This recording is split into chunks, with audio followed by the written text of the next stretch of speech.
देशद्रोही भाजप सरकारचा निषेध। या सरकारचं करायचं काय? खाली डोक्यावरती पाय। या सरकारचं करायचं काय? खाली डोक्यावरती पाय।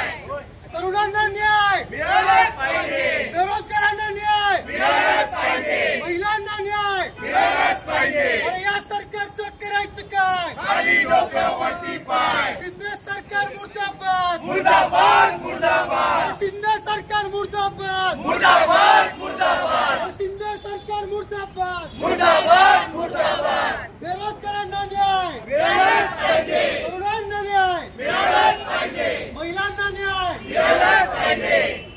या सरकारचं करायचं काय? खाली डोक्यावरती पाय। शिंदे सरकार हाय हाय हाय हाय हाय हाय। या सरकारचं करायचं काय? खाली डोक्यावरती पाय।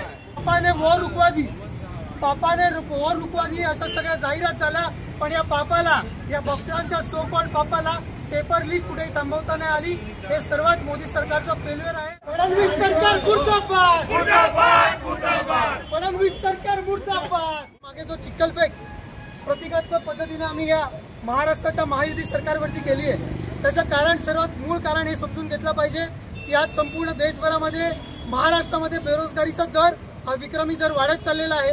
म्हणजे पोलीस भरती फक्त 17,000 पदांसाठी पोलीस भरती निघाली आणि त्यासाठी 17 लाख लोकांनी अर्ज केलेला आहे। आणि या 17 लाख अर्ज केलेला, त्याच्यामध्ये MBBS म्हणजे डॉक्टरची पदवी घेतलेले सुद्धा तरुण आहेत। म्हणजे बेरोजगारीचा दर किंवा किती वाढत चाललाय हे लक्षात घेणं गरजेचं आहे। त्याचबरोबर आमच्या मीराबाई इंदरचं ते पोलीस मुख्यालय आहे, त्यासाठी 231 पदांची, रिक्त पदांची निघाली होती, भरती निघाली होती।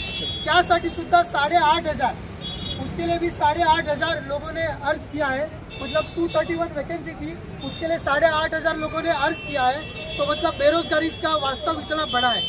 और इसके ऊपर भी ना रुकते हुए आज जो लोकसभा में जो निकाल लगा, इस महायुति सरकार को, भाजपा को, शिंदे सेना को जो मुंह के बल गिरना पड़ा, उसके वजह से इन्होंने आज ये वापस भर्ती कहीं ना कहीं निकाली, लेकिन वो भर्ती बारिश में निकाली।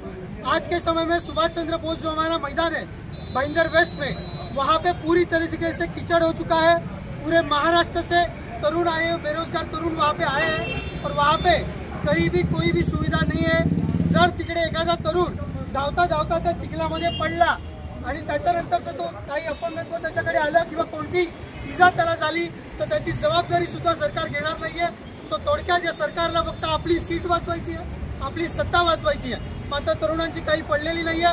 म्हणून युवक काँग्रेसतर्फे आमची मागणी आहे की भरती तात्काळ पद्धतीने ही पुढे ढकलण्यात यावी, पाऊस गेल्यानंतर ही भरती पुन्हा लागू करण्यात यावी। आणि त्याचबरोबर नीटमध्ये जो घोळ झालेला आहे, नीट परीक्षेचा जो घोळ झालेला आहे, पेपर लीक, म्हणजे मागच्या 10 वर्षामध्ये विक्रमी पुन्हा तशी बेरोजगारी झालेली आहे, त्याच पद्धतीने पेपर लीक सुद्धा झालेले आहेत। म्हणजे काल आमचे नेते राहुल गांधी यांनी प्रेस कॉन्फरन्समध्ये सांगितलं की पापाने वॉर रुकवा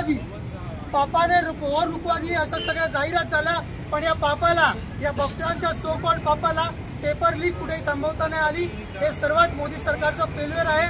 आणि भारत हा तरुणांचा देश आपण म्हणतो, त्या तरुणांच्या हातावरती तुरी देण्याचं काम कुठेतरी या भाजप सरकारने केलेलं आहे, त्याचा आम्ही निषेध करतो। बेरोजगारांना न्याय मिळालाच पाहिजे, महिलांना न्याय मिळालाच पाहिजे, बेरोजगारांना न्याय